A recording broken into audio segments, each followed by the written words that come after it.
কান্নাকাটি বন্ধ করো। এই মৌলভী সাহেব, আপনি একটা কাজ করেন, তাড়াতাড়ি জানাজার ব্যবস্থা করেন। আমার কিন্তু হাতে সময় নাই, মাত্র 2 ঘন্টা সময় নিয়ে আসছি আমি। আমার ঢাকায় ফিরে একটা মিটিং আছে। আমারও বসের সাথে একটা মিটিং আছে রাতের বেলায়, তাড়াতাড়ি যাইতে হইব। আমার বেশি হাতে সময় নাই, আমি বেশিক্ষণ থাকতে পারবো না। তাড়াতাড়ি জানাজার ব্যবস্থা করেন। আর সিদ্দিক কাকা কবর কোথায় করছেন? ওই রাস্তার পারে তোমার যে জমিটা আছে না, তোমার আব্বা বলছে ওইখানে ওনারে কবর দিতে, ওইখানেই কবর করছে। আপনার কি মাথা খারাপ হয়ে গেছে? ওই জমির যে দাম, আমি তো চিন্তা ভাবনা করছি আগামী বছর ওইখানে একটা মার্কেট করবো, দোকান ভাড়া দিব। ওইখানে যদি আব্বারে কবর দেন তাহলে ওই জায়গাটা তো কবরস্থান হয়ে যাবো গা। না না না না না, ওই জায়গায় আব্বারে কবর দেওয়া যাবো না, অন্য জায়গায় ব্যবস্থা করেন। বাজান, তুই কি বলতেছস? এটা তোর বাবা মরার আগে কয়ে গেছে, এটা তার শেষ ইচ্ছা। তুই শেষ ইচ্ছাটা পূরণ কর বাবা। যে মরে গেছে তার আবার শেষ ইচ্ছা কিসের?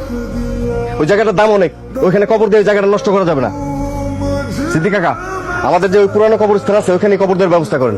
ভাবি, আপনার পোলার এসব কি কইতাছে? তাহলে কি আমরা ভাইজানের পুরান কবরস্থানে কবর দিব? আরে মা কি বলবে, আমি বলতেছি আপনার কানে যাচ্ছে না। আপনি ওই পুরানো কবরস্থানে কবর দেওয়ার ব্যবস্থা করেন। বাবা, তোদের কাছে আমি অনুরোধ করে কইতেছি, তোর আব্বারে যেখানে কবর দিতে কইছিল ওইখানে কবর দে বাবা। কবরস্থান নতুন আর পুরান কি জানতো? ওই পুরাতন কবরস্থানে কবর দেওয়ার ব্যবস্থা করেন। আমার হাতে কিন্তু একদম সময় নেই। হ্যাঁ, আমার 2 ঘন্টার মধ্যে আবার ফিরতে হবে। দাঁড়া আছেন কেন? যান যান, তাড়াতাড়ি যান। আব্বার ট্রাঙ্কের চাবিটা দাও তো।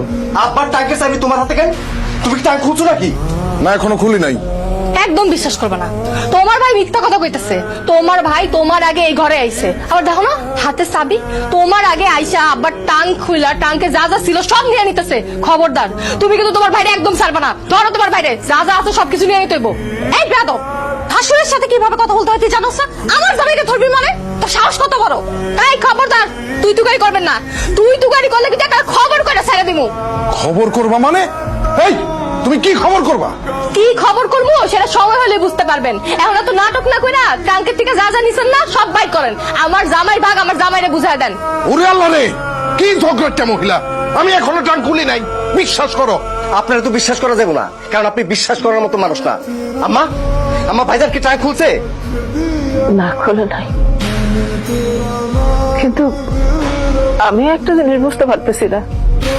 ট্রাঙ্কের মধ্যে এমন কি জিনিস আছে যেটা নিয়ে তোরা 2 ভাই এটা ঝগড়াঝাটি শুরু করছিস? ট্রাঙ্ক না খুললে কেমনে বুঝুন কি আছে? ট্রাঙ্ক খুল।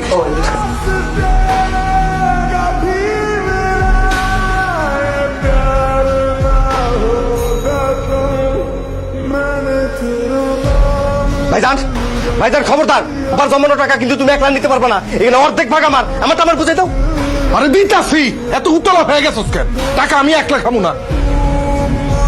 আইসা আম্মা, মিজান তো আব্বার একটা দামি মোবাইল কিনা দিছিল, সে মোবাইলটা কই? একটু দেন তো, দরকার আছে দেন। শুধু মোবাইল কেন, আমার জামাইও তো আব্বার একটা দামি ঘড়ি দিছিল, ঘড়িটাও দেন আম্মা। তোর আব্বা এত অসুস্থ ছিল, তারপরেও টাকাগুলো খরচ করে না। আর সে মরতে না মরতে তোরা টাকাগুলো ভাগ করে নিয়ে গেলি।